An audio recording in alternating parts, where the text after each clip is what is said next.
sou Francis Valad. Bem-vindos ao Holograma Histórico.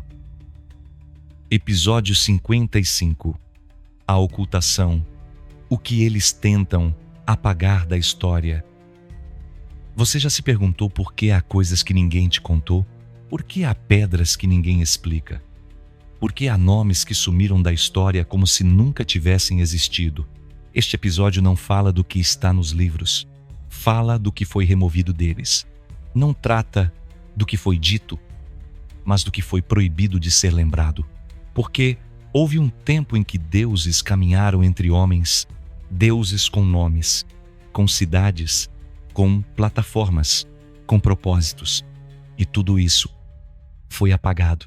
As ruínas de Pumapunku, os blocos absurdos de Baalbek, as fundações soterradas em Jerusalém, túmulos lacrados, ossadas desaparecidas, tabuinhas seladas e os sumérios, os verdadeiros pais da civilização, rebaixados a notas de rodapé, enquanto os seus criadores, os Anunnaki, foram convertidos em mitos ou pior, em nada. Mas a pedra ainda fala, o símbolo ainda vibra e a dúvida, ainda que silenciosa, escava. Neste episódio, você vai entender por que ocultaram, quem ocultou e o que ainda resta para ser revelado. Vai entender que a maior conspiração não está nas sombras, está diante dos seus olhos. Porque a ocultação não é apenas uma operação do passado, ela é um sistema vivo, ativo e desesperado. Mas o tempo da névoa está acabando. E quem escutar este episódio não voltará ao mesmo. Capítulo 1. As pedras que não deveríamos ter visto. Existem coisas que não se explicam e por isso mesmo são enterradas sob explicações forçadas. Não é o mistério que assusta, é a impossibilidade de mantê-lo invisível. Por todo o planeta há monumentos que não deveriam estar onde estão, nem da forma que estão, e muito menos no tempo em que foram colocados. Pumapunku, um nome que ressoa como um sussurro no altiplano boliviano. Ali, blocos de andesito, alguns pesando até 130 toneladas, jazem espalhados, quebrados, como se tivessem sido lançados por uma força sísmica desconhecida. Mas o que impressiona não é apenas o peso, é a precisão. Cortes feitos em 90 graus perfeitos, canais internos esculpidos com simetria, perfurações que sugerem a aplicação de tecnologia rotativa que não existia sequer na Europa medieval. A cultura Tiwanaku, atribuída como autora dessas construções, nunca deixou registros de como fizeram aquilo. Na verdade, elas mesmas diziam que não fizeram. Quando chegaram, já estava ali, então a pergunta é: quem construiu? Sitchin propôs a resposta, que poucos ousaram investigar: os Anunnaki. Segundo ele, esses deuses astronautas desceram sobre a Terra em tempos remotos e estabeleceram pontos estratégicos, centros de mineração, de pouso, de observação e controle atmosférico. Locais como Pumapunku seriam bases auxiliares, conectadas à principal plataforma de coordenação no antigo Oriente Médio. Agora observe o padrão: Baalbek, no atual Líbano.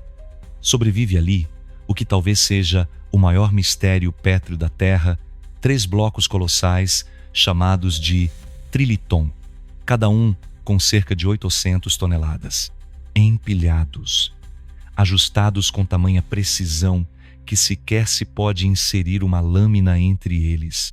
Hoje, mesmo com toda a nossa engenharia moderna, não conseguimos reproduzir essa façanha, não com essa exatidão e não com esse peso. Mas os historiadores dizem que foram colocados ali pelos romanos. Sim, os mesmos que construíam templos que ruíam com o tempo, mas que supostamente carregaram pedras gigantescas por quilômetros de distância, sem registro de como fizeram. O mesmo ocorre em Jerusalém. Na fundação do Templo de Salomão, há uma pedra chamada de Western Stone, com mais de 13 metros de comprimento e 570 toneladas. Foi escavada, transportada e colocada abaixo da estrutura atual. Mas não há um único documento que diga como. A Bíblia apenas sugere que veio de cima, de algum lugar nos céus. E aqui voltamos aos Anunnaki.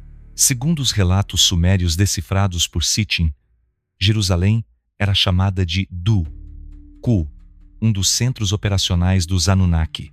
Não era apenas um ponto espiritual, era estratégico.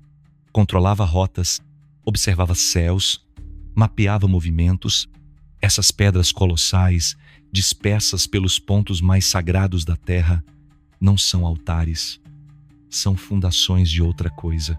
Algo mais antigo que qualquer império humano.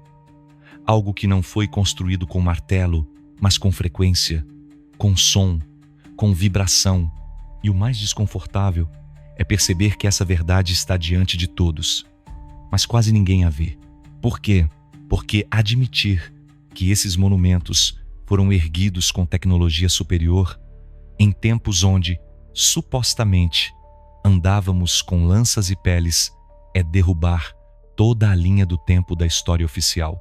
E com ela, caem as autoridades, caem as universidades, caem os sistemas de crença, porque se alguém chegou antes, então não somos os primeiros, nem os mais avançados, nem os verdadeiros autores do que nos ensinaram como civilização. Os Anunnaki não deixaram essas estruturas como adorno. Elas são vestígios da operação terrestre, marcas de onde estiveram e talvez pistas de onde ainda estão. Mas essas pedras não combinam com a história que nos venderam. Por isso, foram silenciadas. As escolas ignoram. As instituições ridicularizam. Os manuais científicos fingem que tudo é apenas coincidência. Mas você já sabe, não é. O apagamento dessas obras não é só ignorância, é estratégia, é ocultação. E quanto mais olhamos para elas, mais claro fica o que não queriam que víssemos. Essas pedras são cicatrizes geológicas, fraturas deixadas por algo que não era humano e que tentou esconder, mas falhou, porque a pedra não mente. Capítulo 2. A arquitetura do esquecimento. Esquecer não é acidente. Esquecer é projeto. Ao contrário do que pensamos, a humanidade não enterra o passado por descuido. Ela enterra por comando. Existem forças visíveis e invisíveis que construíram uma engenharia do apagamento, um sistema meticuloso, uma arquitetura simbólica, institucional e espiritual voltada para a ocultação. E a matéria-prima dessa arquitetura é a dúvida. Tudo o que desafia o modelo dominante é rotulado, chamado de fraude, marginalizado, ou pior, engolido pela distração. É assim que se apaga o que não pode ser desmentido. Primeiro, desacredita-se a fonte. Quem denuncia é chamado de conspirador. Quem investiga é chamado de charlatão. Quem questiona vira alvo de deboche. Depois, distorce-se o contexto. Dizem que o bloco gigante era altar, que o fóssil imenso era de um animal, que o artefato avançado era apenas coincidência geológica. Por fim, silencia-se. Instituições fecham acervos. Museus lacram túmulos. Universidades ignoram registros. Tudo é feito com elegância, com termos técnicos, com ar de autoridade, mas a verdade é simples. Há um sistema operando para manter a ignorância como norma, e este sistema não é novo. Foi iniciado há milênios, possivelmente após os grandes eventos que abalaram a presença Anunnaki na Terra. Segundo os registros traduzidos por Zecharia Sitchin, os Anunnaki travaram guerras internas, disputas entre facções, Marduk contra Enlil, Nergal contra Ninurta, e depois do colapso das redes de comando, veio o silêncio. E com ele, o esforço para ocultar o que havia sido feito. Mas esconder uma presença tão vasta exige algo mais do que destruição. É preciso reescrever o mundo. Assim surgem os mitos, as religiões de substituição, os panteões embaralhados. A Mesopotâmia é fragmentada em dezenas de nomes. A Suméria é rebatizada como pré-história. Os deuses se tornam figuras poéticas e o rastro de suas obras é coberto por areia, concreto e narrativas convenientes. A arquitetura do esquecimento está nas placas que faltam, nos sítios interditados, nas perguntas que nunca são feitas em público. Por que há milhares de tabuinhas sumérias ainda não traduzidas, escondidas em porões de museus? Por que as pirâmides da Bósnia, do Alasca e da China são ignoradas pela arqueologia oficial? Por que não se fala da plataforma ciclópica submersa ao largo do Japão, em Yonaguni? Por que gigantes são encontrados e desaparecem? A resposta está na lógica da ocultação. Apague o que confronta. Redefina o que não pode ser escondido. Ridicularize o que não pode ser refutado. O apagamento não é apenas sobre fatos, é sobre memória. Porque um povo sem memória é um povo manipulável. E é por isso que o esquecimento é construído como uma catedral invisível, com colunas de dúvida, muros de omissão e vitrais de distração. A humanidade caminha dentro desse templo, sem perceber que está de olhos vendados. Mas as rachaduras começaram a aparecer, e por elas a luz entra, e uma vez que a luz atravessa, o véu já não se sustenta. A arquitetura do esquecimento é imponente, mas não é eterna, porque, por mais que tentem apagar a história, a verdade encontra sempre um caminho de volta. Capítulo 3. Gigantes que desaparecem na madrugada. Poucas imagens causam tanto desconforto nos bastidores da arqueologia oficial quanto a de um esqueleto colossal emergindo do solo. Um fêmur humano com o triplo do tamanho. Uma arcada dentária que não cabe em nenhum molde moderno. Um crânio que jamais poderia ser de um Homo sapiens.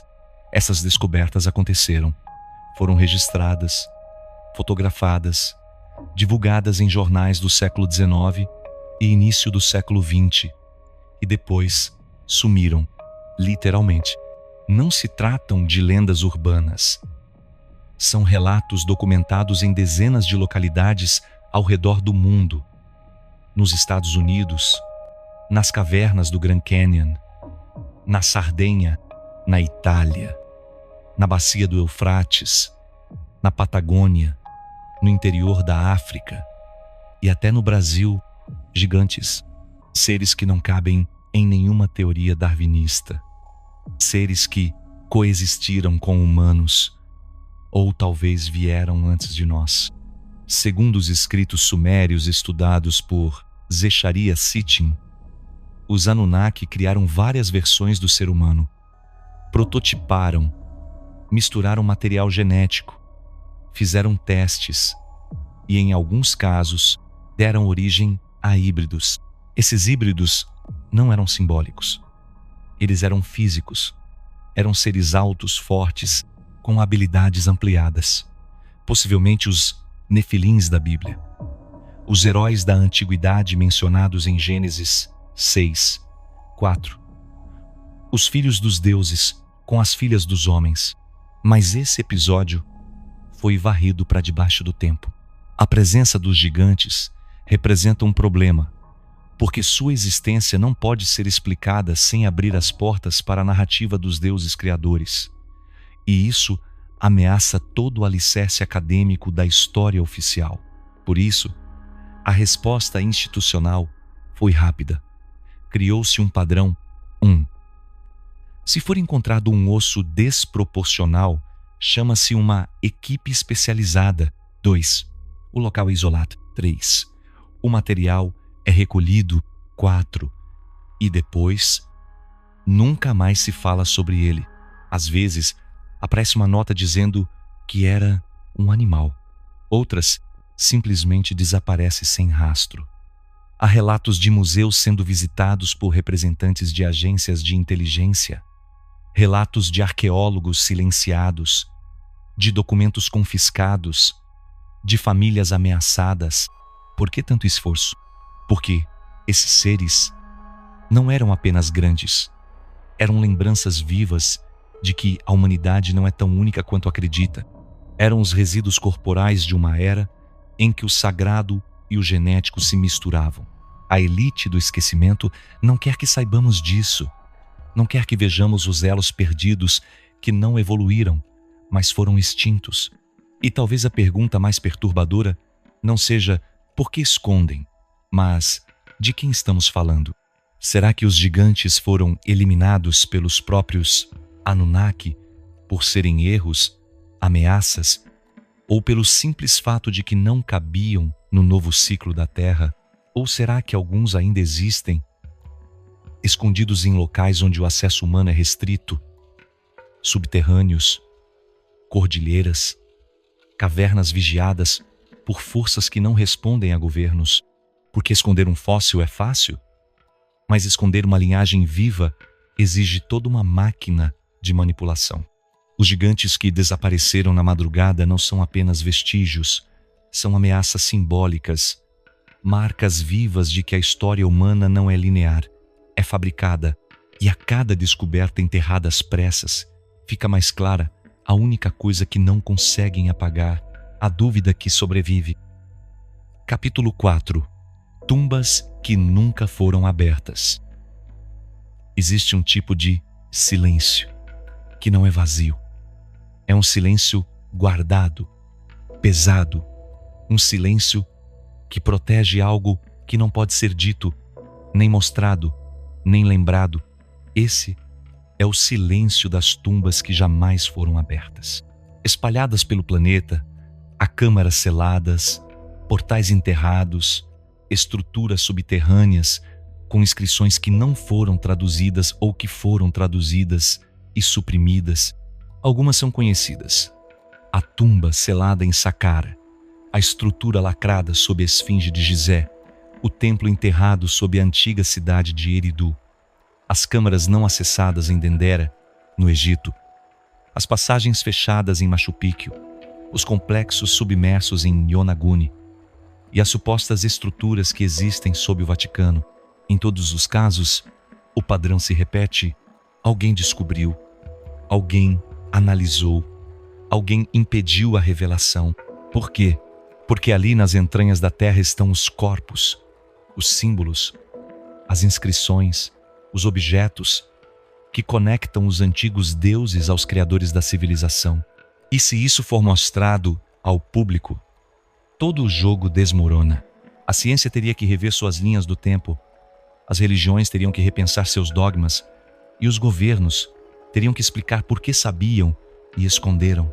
Segundo Zecharia Sitchin, muitas dessas tumbas pertencem a figuras que não eram apenas reis, eram Anunnaki encarnados, ou híbridos, ou portadores de códigos que poderiam revelar a verdadeira origem do ser humano.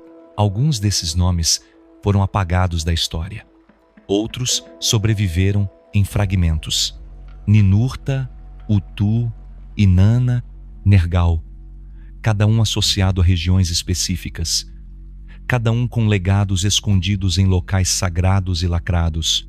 A tumba de Gilgamesh, por exemplo, foi encontrada em 2003 durante escavações americanas no Iraque, logo após a invasão militar. Pouco depois, o acesso foi negado. Documentos sumiram, imagens foram deletadas. O que havia ali? Sitchin acreditava que Gilgamesh era um híbrido, parte humano, parte Anunnaki, e sua tumba conteria não só seu corpo, mas tecnologia embutida. Talvez registros, talvez provas. Outros túmulos, como os de supostos gigantes encontrados no Irã, também foram selados. Alguns mostravam seres com crânios alongados, outros com metais jamais identificados. E em todos os casos, o destino foi o mesmo: interdição. As razões oficiais variam: instabilidade geológica, proteção do patrimônio, falta de verba para estudo, mas nos bastidores há sempre o mesmo objetivo: não deixar abrir. Porque abrir essas tumbas é abrir a consciência humana para algo que não pode mais ser controlado, a memória de uma origem superior, de uma engenharia cósmica, de um passado onde os deuses andavam entre nós e talvez ainda andem. Mas o mais perturbador é que algumas dessas tumbas não foram apenas fechadas, elas foram esquecidas de propósito. Se você controla o que está enterrado, você controla também o que pode nascer da dúvida. E é isso que eles temem. Porque uma tumba lacrada não é apenas um túmulo, é um arquivo interrompido, um código que pode a qualquer momento ser reativado. E quando for, nenhuma parede será suficiente para conter o que virá à tona. Capítulo 5. Sumérios, os mais apagados da história. É curioso e profundamente revelador perceber que a civilização que deu origem a quase tudo que chamamos de mundo civilizado quase não aparece nos livros escolares. Os sumérios, inventores da escrita cuneiforme, desenvolvedores do sistema jurídico, da matemática sexagesimal, da astronomia, construtores de cidades organizadas, canais de irrigação, mapas celestes. Os que nomearam planetas que só seriam redescobertos milênios depois, como Plutão, e ainda assim são ignorados. Por quê? Porque quanto mais se estuda os sumérios, mais se percebe que eles não estavam sozinhos. Segundo os próprios textos que deixaram as milhares de tabuletas de argila que sobreviveram ao tempo, eles não criaram sua cultura. Eles a receberam. Tudo o que sabemos foi ensinado pelos deuses. É o que afirmam os registros sumérios. E esses deuses tinham nomes, rotinas, hierarquias e, o mais importante, funções técnicas. Eles vieram de Nibiru, um planeta cuja órbita era conhecida e descrita com precisão. Eles criaram a humanidade a partir de um modelo pré-existente. Eles instalaram reis, dividiram regiões, estabeleceram centros de comando chamados de Ekur, espalhados pela Mesopotâmia, África e Levante. Esses deuses eram os Anunnaki, e essa informação, se aceita como real, destrói completamente a noção de que a civilização humana surgiu isoladamente a partir de tribos que aprenderam, sozinhas, a construir pirâmides e medir os céus. Por isso, os sumérios precisaram ser apagados. A primeira civilização da Terra virou uma nota de rodapé. E mesmo quando é lembrada, é distorcida. Transformam os Anunnaki em mitologia. Desconsideram o teor técnico das tabuletas. Ignoram completamente o que está escrito, preferindo chamar tudo de alegoria. Mas os sumérios não escreviam alegorias. Eles eram registradores, contadores de histórias celestes, copistas de ordens, escribas de comandos superiores. Zecharia Sitchin foi um dos poucos que se recusou a filtrar essas informações. Ele leu as tabuletas pelo que eram e foi ridicularizado, exatamente como todo aquele que se aproxima demais da verdade. Porque aceitar o conteúdo sumério é aceitar que a humanidade foi criada para servir, é aceitar que a religião nasceu da obediência ao poder genético, é aceitar que as guerras entre deuses definiram o destino de povos inteiros, é aceitar que o Jardim do Éden era, na verdade, o Éden, um centro de bioengenharia Anunnaki. É aceitar que Adapa ou Adão era um protótipo e que Eva foi uma intervenção, não espiritual, mas laboratorial. É por isso que os sumérios foram apagados, porque suas palavras eram claras demais, porque seus deuses tinham nomes demais, porque seus registros deixavam pouco espaço para invenções, e tudo que não pode ser reinterpretado precisa ser esquecido. Mas esquecer os sumérios é como desligar o disjuntor da história. Sem eles, tudo perde sentido. Sem eles, O nascimento da civilização parece um milagre, mas com eles vemos o código, vemos o projeto, vemos o controle. E, talvez ao ver tudo isso, possamos também ver uma saída, porque, se fomos programados, podemos nos reprogramar. Mas para isso, é preciso olhar para o começo, para o ponto que tentaram apagar. E esse ponto tem nome, tem escrita, tem memória. Suméria. Capítulo 6. A mentira que chamamos de Egito. Há um fascínio legítimo pelo Egito, mas há também uma cortina, pirâmides que cortam o céu, templos com inscrições detalhadas, hieróglifos que falam de deuses, discos voadores, bastões de energia, portais, mas tudo isso é tratado como misticismo. O Egito é apresentado como o berço do sagrado, mas a origem da sua arquitetura, da sua engenharia e da sua cosmogonia não é egípcia. É anterior, muito anterior. As próprias tradições dos sacerdotes egípcios, como relatado por Heródoto e Platão, afirmavam que os fundadores do Egito vieram de uma civilização mais antiga, uma civilização que afundou nas águas, que trouxe consigo o conhecimento, a matemática, as leis do céu. Esses fundadores eram chamados de Neteru, os deuses originais. Não eram símbolos, eram seres.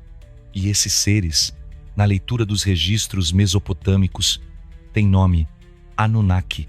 Thoth, o deus da sabedoria egípcia, era Ningishídida, filho de Enki. Ra, o deus solar, era possivelmente Marduk, o primogênito rebelde. Osíris, Ísis, Horus, todos ecos simbólicos de personagens reais da linhagem Anunnaki, reinterpretados através da cultura local. Mas há algo mais perturbador. As pirâmides, atribuídas a reis como Quéops, não contêm inscrições internas ligadas a esses faraós. Não há hieróglifos dizendo, foi ele quem construiu. Não há marcas de autoria, só estrutura, perfeição geométrica, precisão matemática, alinhamento com Órion e Sírius, condutos que apontam diretamente para constelações sagradas para os sumérios. Quem constrói com esse tipo de conhecimento não está apenas homenageando os céus, está operando junto com eles. Sititim propôs que as pirâmides, especialmente as de Gizé, não foram túmulos. Eram instrumentos, parte de uma rede energética, ou talvez de um sistema de comunicação com os que vinham de fora. E há evidências disso. Câmaras ocultas dentro da pirâmide de Quéops foram detectadas com tecnologia de varredura de muons, espaços vazios que a arqueologia se recusa a explorar. Por quê? Porque lá dentro pode haver provas, objetos, restos, registros e, o mais provável, tecnologia. Mas admitir isso quebra o mito. E o Egito, como conhecemos, não pode ser desmontado. Seria necessário dizer ao mundo que os faraós herdaram algo, que copiaram, que adaptaram, mas não construíram. Seria necessário aceitar que o berço da civilização foi, na verdade, uma tentativa de reconstrução de algo ainda mais antigo. E isso não pode ser dito. Por isso, a mentira é elegante, é embalada em museus, é contada em documentários, é celebrada em filmes, mas ela se desfaz nas pedras, porque elas não mentem. Elas mostram marcas de ferramentas que não temos, simetrias que não conseguimos repetir, materiais que não compreendemos e, o que mais choca, datações impossíveis. A esfinge, por exemplo, mostra erosão hídrica, o que indica que foi esculpida milhares de anos antes do deserto existir ali. Ou seja, antes do Egito como conhecemos. E quem estava ali antes? Os de sempre, os que vieram do céu à terra, os que moldaram, programaram, construíram e depois sumiram. mas suas obras ficaram escondidas à vista de todos, tão grandes que ninguém questiona, porque a melhor mentira é aquela que parece história. Capítulo 7. O deletar dos deuses. Eles vieram, caminharam entre nós, nos ensinaram, nos dominaram, nos moldaram à sua imagem e aos seus propósitos. Estavam por toda parte, nos igurates da Suméria, nos obeliscos egípcios, nas lendas mesoamericanas, nas tradições indígenas que falam dos homens das estrelas. Eles tinham nomes, funções, histórias, famílias. Anu, Enlil, Enki, Ninhursag, Inanna, Nergal, Marduk. Nomes que sobreviveram apenas nos cantos esquecidos das tabuletas queimadas. Mas algo aconteceu. Em algum ponto da linha do tempo, talvez após a destruição de Sodoma e Gomorra, talvez após as guerras entre Marduk e Ninurta, talvez após o dilúvio, os deuses partiram, ou fingiram partir, e a partir dali começou o verdadeiro trabalho. Apagar seus rastros. Não bastava deixarem de ser vistos, eles precisavam ser esquecidos.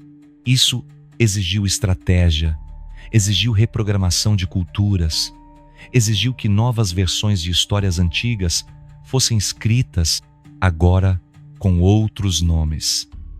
Os deuses foram convertidos em mitos, em alegorias, em personagens simbólicos. Suas guerras viraram lendas, suas decisões, metáforas, seus atos, reinterpretações religiosas.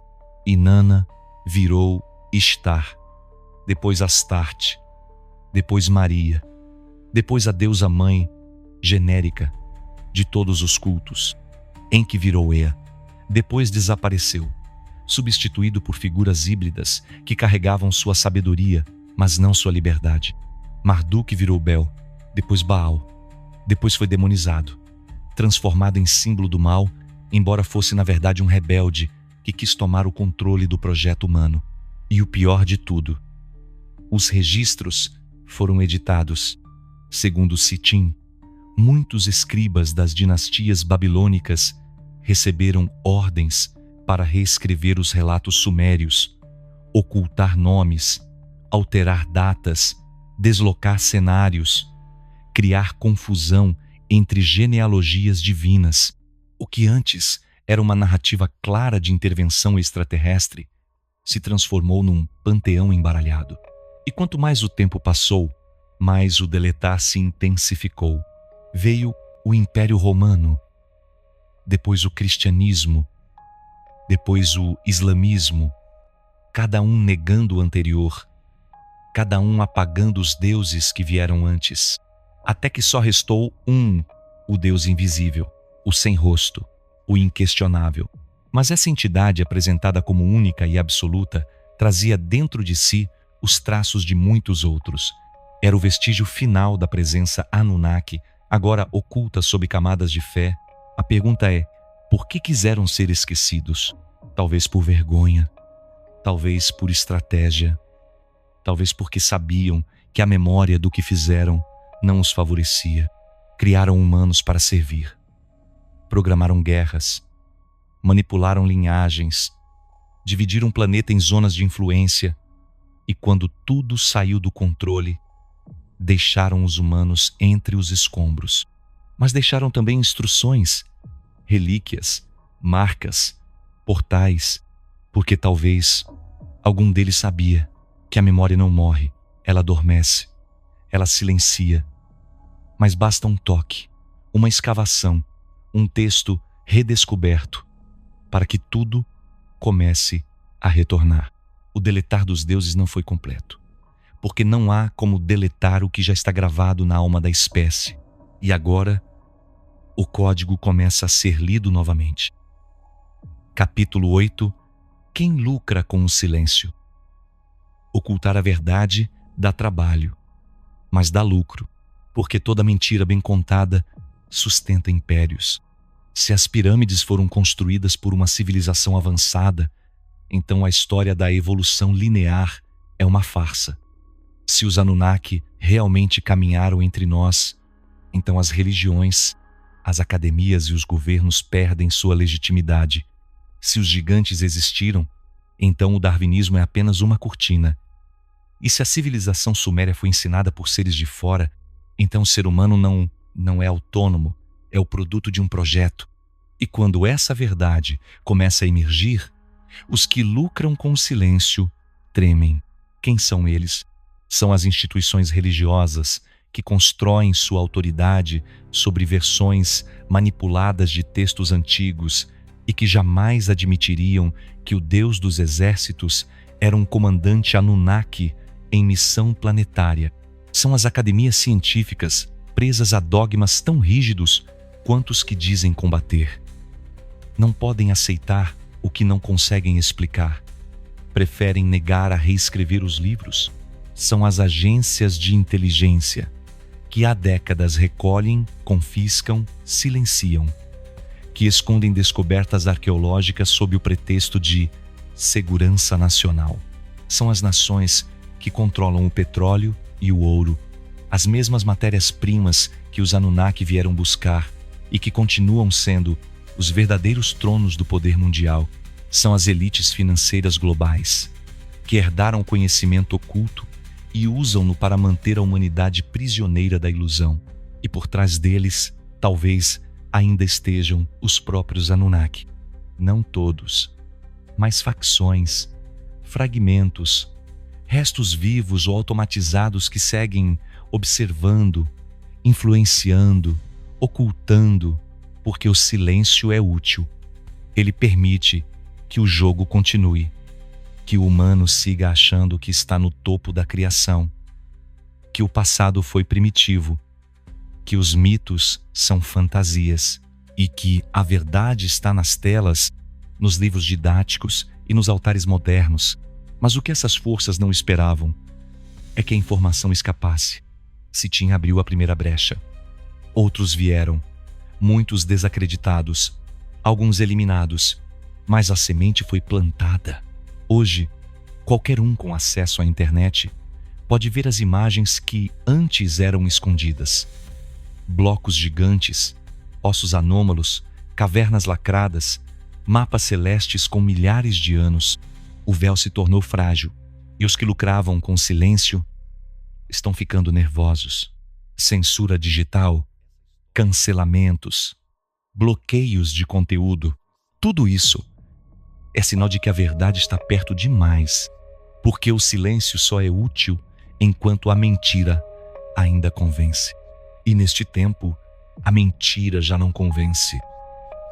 Capítulo 9. O sistema que apaga as provas. Quando uma ossada fora do comum é encontrada, não aparece no noticiário, não vira manchete, não gera debate científico. Em vez disso, aparece uma van, ou um helicóptero, ou um caminhão sem identificação. E o que havia ali desaparece. Esse é o padrão. E ele não é casual, é sistêmico. Existe uma estrutura oculta, uma rede que age sempre que a história ameaça romper o enredo permitido. Uma engrenagem invisível que gira em silêncio, mas deixa rastros para quem observa com atenção. Fotografias somem. Relatórios são alterados. Pesquisadores são desacreditados. Testemunhas são ridicularizadas. Locais são interditados. Objetos são desviados. Em muitos casos, os próprios arqueólogos não podem falar. Assinam acordos, perdem financiamento ou simplesmente desaparecem também do meio acadêmico ou do mapa. Quem alimenta esse sistema? Governos? Agências internacionais? Ordens esotéricas com acesso a conhecimentos antigos? Ou seriam os próprios herdeiros dos Anunnaki os que guardam, em segredo, o que foi deixado para trás? Sitchin relatava que certos artefatos sumérios simplesmente não estavam acessíveis. Tabuinhas desaparecidas, peças confiscadas, fragmentos ainda não decifrados há mais de meio século. Por quê? Porque muitas dessas provas não precisam de interpretação. Elas são diretas. Elas mostram mapas estelares com planetas ainda não descobertos pela ciência moderna. Elas falam de tecnologias que só agora começamos a compreender. Elas descrevem viagens interplanetárias, operações genéticas, guerras nucleares. Esses registros não foram enterrados por erosão, foram enterrados por protocolo. E esse protocolo tem nome: manutenção do controle. Se a humanidade souber quem a criou, por que foi criada e como foi manipulada ao longo dos milênios, o jogo acaba. As instituições ruem, as hierarquias se esvaziam, os dogmas colapsam, e é por isso que cada pedaço de evidência que surge é tratado como uma ameaça. Você sabia que em 1976 o Smithsonian foi acusado por ex-funcionários de ter destruído milhares de esqueletos gigantes? O caso foi abafado, mas deixou marcas. Você sabia que há túneis megalíticos interditados sob várias montanhas da Turquia e da Romênia? Alegam segurança nacional. Mas ninguém entra, ninguém fotografa, ninguém escava. Você sabia que artefatos tecnológicos de origem desconhecida já foram encontrados em camadas geológicas com milhões de anos e imediatamente classificados como anomalias naturais? É assim que funciona. Tudo o que ameaça o roteiro da civilização é absorvido pelo sistema que apaga. E esse sistema não se apresenta como vilão. Ele vem disfarçado de especialista, de curador, de guardião da ciência. Mas seu papel real é só um: manter o véu intacto, porque a verdade bruta, aquela que pulsa sob as ruínas e os desertos, não precisa ser provada. Ela só precisa ser deixada aparecer. E é exatamente isso que eles não podem permitir. Capítulo 10. A história que ainda respira nas ruínas. Por mais que tentem apagar, a história insiste em respirar. Ela não está nos livros, ela não se ensina nas salas, ela não habita os museus vigiados por câmeras. Ela vive nas brechas, nos escombros, nos ecos, está cravada no silêncio das pedras, no peso dos blocos que não deveriam ter sido erguidos, no alinhamento dos templos com estrelas esquecidas, no desenho repetido dos seres alados que voavam sobre rios e desertos, no sussurro dos povos antigos que falavam sempre de um mesmo ponto. Eles vieram do céu. Essas ruínas não são apenas o que restou, são o que resistiu, porque tudo ao redor delas foi sabotado: as narrativas, as linhagens, as línguas, a própria memória do tempo. E mesmo assim, elas seguem lá. Baalbek, com seus trilitons absurdos, grita que fomos enganados. Pumapunku, com seus encaixes impossíveis, sussurra que a história foi editada. As câmaras lacradas do Egito guardam mais do que corpos. Guardam medo de abrir a verdade. E no subterrâneo do planeta, onde arqueólogos não pisam, onde drones não entram, onde soldados guardam túneis sem nome, há evidências que fariam a civilização tremer. Mas ruínas são perigosas, porque elas não obedecem ao controle. Elas não têm filtro, elas não têm ideologia, elas apenas existem. E por existirem, seguem respirando. Respiram mesmo quando ignoradas. Respiram mesmo quando cercadas de alambrados. Respiram mesmo quando a ciência desvia o olhar e a religião finge não ver, porque não são apenas pedra, são códigos, portais, mensagens esculpidas por quem sabia que um dia alguém despertaria. E esse despertar já começou. Você sente isso. Você vê que há buracos na linha do tempo, que há nomes que sumiram de repente, que há civilizações que apareceram completas, como que instaladas: Suméria, Maias, Egito, Göbekli Tepe. Ninguém começa assim, a menos que esteja continuando algo anterior. E o que é anterior é o que foi ocultado. Foi ocultado porque ameaça, porque denuncia, porque conecta. E conexão é tudo que o sistema não quer. Porque quem conecta símbolos, conecta padrões. Quem conecta padrões reconstrói a origem.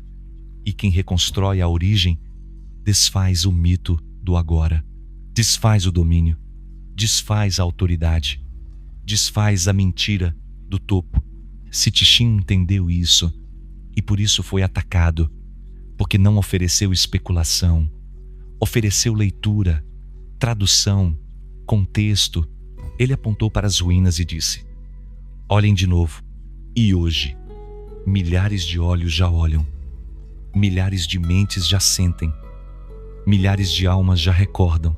A história ainda respira nas pedras, nos nomes, no ouro, na dor, na dúvida e principalmente em você.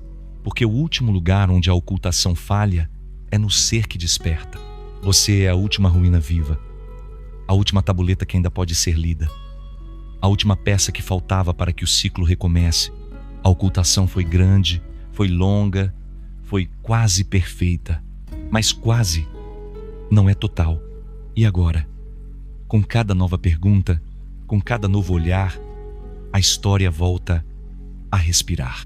E com ela, você também. Se você chegou até aqui, é porque algo dentro de você já começou a se libertar. E uma vez que isso acontece, não há mais como voltar. O sistema não teme armas, ele teme consciência, porque uma mente desperta, desprograma todas as outras ao seu redor. Continue vendo, continue sentindo, continue recusando a mentira disfarçada de normalidade, porque o despertar é irreversível e você já não pertence mais à cela. Se você sente que esse vídeo é importante, que essa mensagem precisa alcançar mais pessoas, compartilhe, envie para quem você ama, para os grupos da família, para os amigos do trabalho, para quem você sabe que está buscando, mesmo que ainda não tenha percebido. E se achar que pode nos ajudar de alguma forma, faça isso, com o coração em paz. O canal está aqui por você e com a sua ajuda, vamos poder investir em novos equipamentos, em mais pesquisa e em conteúdos cada vez mais profundos. Tudo para que o despertar alcance ainda mais consciências. Apoios podem ser feitos via Super Thanks aqui no YouTube, PayPal, francisvalad@hotmail.com, chave Pix, francis.valad@gmail.com, ou pela nossa loja oficial com estampas exclusivas da série Anunnaki. Não é caridade, é colaboração consciente. E neste mundo, programado para nos manter dormindo, despertar é o mais sublime ato de resistência. Holograma histórico, decodificando o passado. O amor é o que transcende a história.